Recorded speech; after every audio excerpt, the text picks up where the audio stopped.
লজ্জাস্থানের চুল কাটার যাবতীয় মাসালা। 1. নাভির নিচের লোম কি নাপাক? 2. কোন দিন চুল কাটলে কি হয়? 3. শনিবার ও বুধবার চুল কাটা কি নিষেধ? 4. 40 দিনের মধ্যে লোম না কাটলে ইবাদত কবুল হবে কিনা?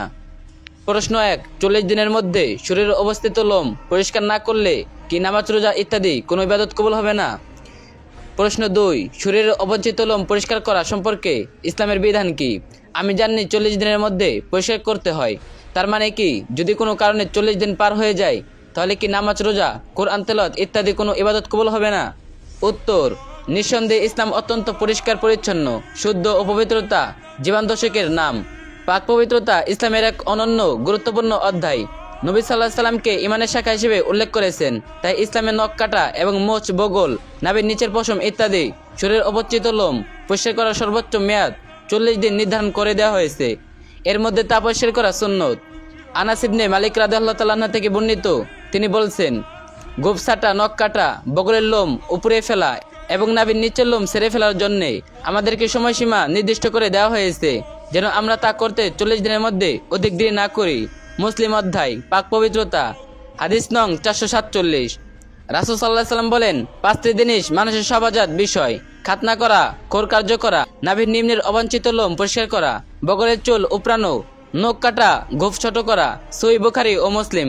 সুতরাং কেউ যদি অবহেলাবশত ইচ্ছাকৃতভাবে এই মেয়াদ অতিক্রম করে তাহলে সে গুনাহগার হবে। কিন্তু তার অর্থ এই নয় যে অলসতা, ব্যস্ততা, ভুলে যাওয়া ইত্যাদি কোনো কারণে 40 দিনের মধ্যে এগুলো পরিষ্কার করা না হলে নামাজ রোজা, কোরআন তেলাওয়াত ইত্যাদি কোনো ইবাদত কবুল হবে না। বরং যথা নিয়মে সঠিক পদ্ধতিতে ইবাদত করা হলে আশা করা যায় আল্লাহ তাআলা তা কবুল করবেন ইনশাআল্লাহ। অবশ্যই ময়লা জমে পবিত্রতা অর্জনে বিঘ্ন সৃষ্টি করলে তাতে সালাত ও পবিত্রতা সংশ্লিষ্ট ইবাদতগুলো শুদ্ধ হবে না। প্রশ্ন 3. নাভির নিচের লোম পরিষ্কার করার সময় যদি 1-2টা অবশিষ্ট থেকে যায় তাহলে কি নামাজ হবে? উত্তর: হাদিসের ভাষ্য অনুযায়ী সর্বোচ্চ 40 দিনের মধ্যে ভালোভাবে নাভির নিচের লোম, বগলের পশম, পুরুষদের মোচ ইত্যাদি পরিষ্কার করা জরুরি, অন্যথায় গুনাহগার হতে হবে। তবে কেউ যদি এই সময়ের মধ্যে অলসতা, ব্যস্ততা, ভুলে যাওয়া ইত্যাদি কোনো কারণে তা না পরিষ্কার করে বা অসতর্কবশত কিছু লোম অবশিষ্ট থেকে যায় তাহলে এই অবস্থায় যথারীতি পবিত্রতা অর্জন করত সালাত আদায় করলে তাদের সালাতের কোনো ক্ষতি হবে না।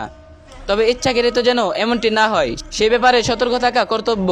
প্রশ্ন 4. নাভির নিচের লোম কি নাপাক? উত্তর: ইসলামের নাভির নিচের লোম, বগলের নিচের পশম, নখ ইত্যাদি পরিষ্কারের উপর গুরুত্বারোপ করা হয়েছে এবং সর্বোচ্চ 40 দিনের সময়ই বেঁধে দেওয়া হয়েছে। এর অতিরিক্ত সময় নখ ও শরীরের অতিরিক্ত লোম পরিষ্কার না করা গুনাহ।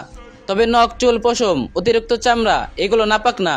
ইত্যাদি শরীরের উপরে থাকা জিনিসগুলো নাপাক নয়, কেননা হাদিসে এগুলোকে নাপাক বলা হয়নি। তবে পেশাব, পায়খানা, পুজ, প্রবাহিত রক্ত ইত্যাদি শরীরের ভেতর থেকে বাইরে বের হয়ে আসা বস্তুসমূহ নাপাক। প্রশ্ন 5. শনিবার ও বুধবার কি চুল কাটা কি নিষেধ?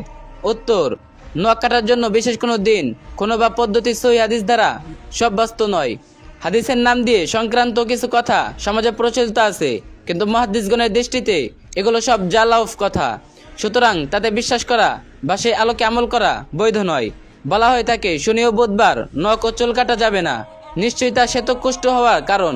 কিন্তু হাদিসের নাম এটি সম্পূর্ণ বনোয়াট, মিথ্যাচার ও কুসংস্কার পূর্ণতা কথা।